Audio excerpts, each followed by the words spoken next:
경영자는 이런 모든 사회적 문제와 그리고 정신병리학적인 상황, 이런 모든 상황에 영향을 안 받을 수가 없습니다. 왜요? 그런 사회적 영향을 우리 스스로가 받고 있고, 이미 들어와 있는 관리자들, 팀장급들도 다 받고 있고, 특별히 새로 들어온 신입사원들은 그 상태로 들어온단 말이죠. 그런데 우리가 해내야 될 과업의 수준은 어때요? 더 높아진단 말이죠. 고객 요구는 더 높아지고, 그걸 해낼 수 있는 역량은 점점 떨어지고.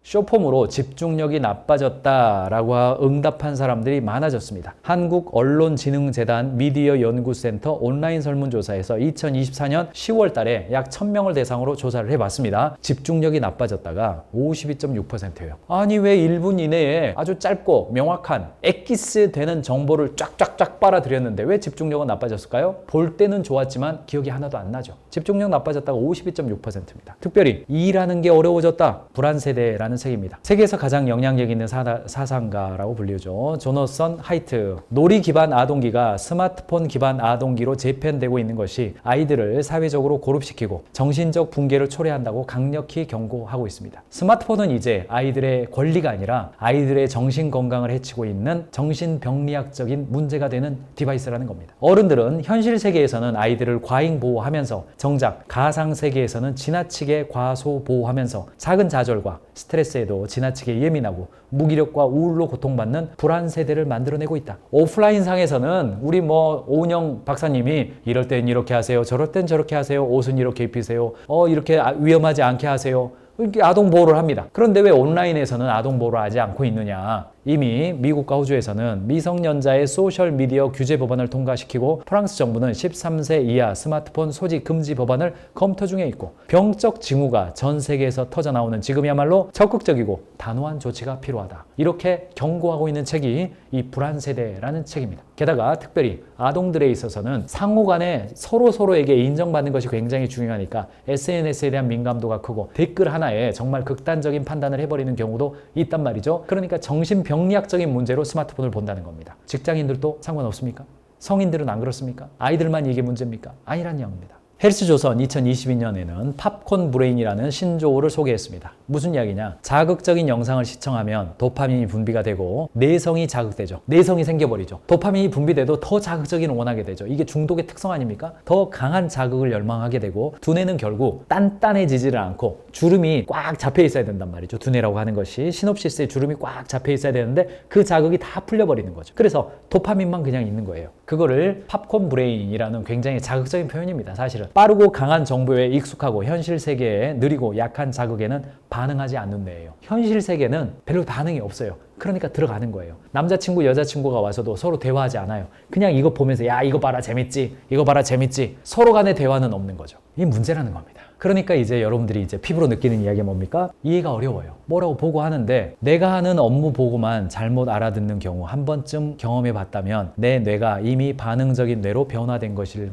알 수 있어요. 경영자 여러분들이 직원들과 소통할 때 혹은 이렇게 이야기할 때 단답식으로 나오거나 외계형이죠. 무슨 말인지 못 알아듣겠다거나 총체적 난관이죠. 경영자는 이런 모든 사회적 문제와 사회적 문제 그리고 정신병리학적인 상황, 이런 모든 상황에 영향을 안 받을 수가 없습니다. 왜요? 그런 사회적 영향을 우리 스스로가 받고 있고 이미 들어와 있는 관리자들, 팀장급들도 다 받고 있고 특별히 새로 들어온 신입사원들은 그 상태로 들어온단 말이죠. 그런데 우리가 해내야 될 과업의 수준은 어때요? 더 높아진단 말이죠. 고객 요구는 더 높아지고 고객이 원하는 커뮤니케이션의 방식은 더 수준 높아지고 요구는 높아지고 그걸 해낼 수 있는 역량은 점점 떨어지고. 타우스페린 ISR인데요. 이게 타우스페린 ISR이 뭐냐면 인터내셔널 서베이 리서치입니다. 타우스페린에서 하는 건데 여기에서 뭐라고 이야기하냐면 몰입이란 직원이 자신이 근무하는 기업의 성공을 위해서 자발적으로 추가적인 시간, 지력, 에너지를 투입하는 상태입니다. 그것은 세 가지 측면인데 인지적 측면, 정서적 측면, 행동적 측면입니다. 정서적으로 직장을 일하기 좋은 일터로 인식하고 조직에 대한 자긍심이 있고 업무 수행에 대한 최고의 지원을 받고 있다는 느낌, 이게 정서예요. 행동적인 측면은 조직의 성공을 위한 기대 이상의 노력, 개인적인 동기부여, 개인의 능력을 발휘할 기회가 충분하다는 인식이에요. 그런데 인지적 측면, 이 부분 보세요.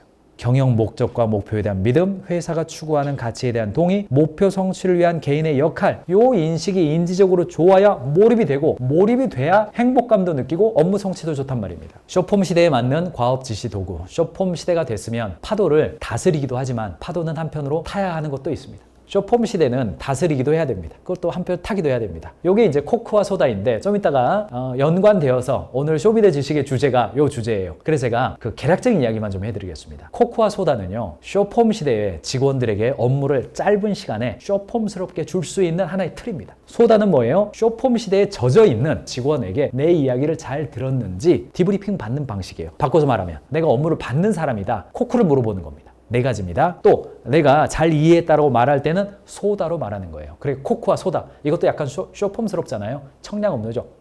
여러분들 가이즈 캠퍼스에 들어가셔서요, 구체적인 이야기 코크와 소다 해드렸으니까요, 여기 들어가셔서 참고해서 보시길 바라고요. 이겁니다. 네 가지 이거예요. 코크가 뭐냐? 컨텍스트, 아웃컴, 노하우, 에너지입니다.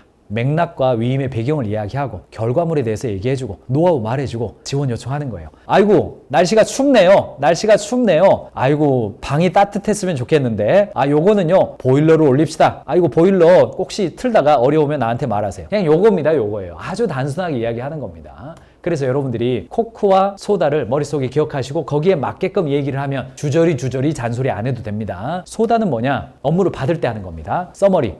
이렇게 하란 말씀이시죠? 요거 가져다 드릴게요. 이때까지 할게요. 이것 좀 필요한 것 같아요. 이겁니다. 방 따뜻하게 해달라는 말씀이시죠? 기본적으로 이렇게 춥지 않고 일하는데 문제가 없으면 되는 거네요. 오늘 오전중으로 처리해 드리겠습니다. 혹시 현장에 갔는데 제가 이렇게 밸브 사용하는데 궁금하면 제가 전화 드릴 테니까 그때 도와주세요. 이렇게 하는 겁니다. 아주 길게 업무를 하지 않고 간단하게 업무할 수 있는 방법 안내해 드릴 겁니다. 한 가지 예시만 들어드리고요. 쇼미더 지식에서 이어서 제가 말씀드릴 테니까 꼭 쇼미더 지식까지 여러분들 함께 따라오세요. 인사 채용이에요. 자, 채용에 관련돼서 업무 지시한다고 가정해 보겠습니다. 경영자가 채용팀장한테, 인사팀장이나 혹은 본부장한테도 말할 수 있겠죠. 자, 코크예요. C. 컨텍스트. 우리 팀의 이 X 포지션은 공석을 채우는 일이 시급해요. 이 포지션은 팀의 효율이나 생산성 높이는 데 너무 중요하니까요. 아이고 우리 대리님이 지난번 채용 프로젝트 할 때 꼼꼼하게 서류 진행하고 적합한 후보자 추천해줘서 이번에도 업무 잘할 거라고 생각해요. 자, 이게 배경입니다. 아웃컴 제대로 말해줘야죠. 2주 내에 서류 검토 완료하고 최종 추천은 12월 31일까지 완료해주세요. 후보자 프로필 딱 3개 가져오세요. 가져올 때는 이력서, 추천 이유, 핵심 감점 제출해주세요. 이거 할 때 노하우가 있는데요. 그건 뭐냐면 채용 플랫폼에서 주요 키워드 분석을 잘 하세요. 그러면 적절한 지원자 찾을 수 있습니다. 포지션 설명서를 구체적으로 작성하면 지원자의 이해도가 높아져요. 그거 사용하세요. 가인즈 캠퍼스 들어가가지고 의미 채용 학습한 다음에 하면 더 좋습니다. 노하우 말해주세요. 에너지 줘야죠. 진행하면서 어려운 점이나 추가적인 자료 있으면 언제든 이야기하세요. 더 좋은 결과 만들어 봅시다. 이거 좀 어려우면 제가 적극적으로 실무라도 개입해 줄 테니까 열심히 합시다. 요게 코크입니다. 업무를 받을 때는 어때요? 네. 서머리. 서류 전형 검토 진행하고 3명의 적합한 후보 출처하겠습니다. 팀의 생산성 향상을 위해서 한다는 거 제가 이해했습니다. 자, 결과물은요. 후보자 프로필 3개, 이력서, 추천 이유, 강점 포함하겠습니다. 데드라인은 12월 31일까지 서류 검토 완료하고 그날까지 후보자 추천하겠습니다. 요청이 있는데 이게 포지션과 관련된 팀의 장기적인 계획이나 조직 내에서 비전을 조금 더 공유받을 수 있을까요? 좀 자료 좀 더 주시겠습니까? 요청할 수 있죠. 이렇게 대화하는 겁니다. 그래야 잔소리하지 않고 명확하게 업무 주고 받고 할 수가 있겠습니다.